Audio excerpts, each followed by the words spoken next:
ए, हम हैं हिम्मत वाली। भाग जो इजा से, न तो हर जिंदगी कर दे खाली, साला भिखारी। घोर बेइज्जती। चल बेटा इजा से।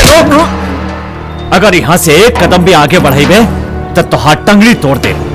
पहले इनकर जितना पैसा ले ले बारे और जौन तुहार बाराती सब यहाँ खैले बा वो पैसा निकाल, ना तो तू दोनों बाप बेटा के यहाँ बांध के मारे।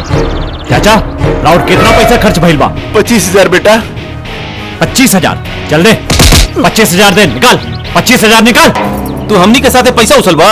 तोरे में दम बा तो पैसा उसूल के दिखाओ। अरे दिखाओ ना रे। अच्छा अरे बाबू!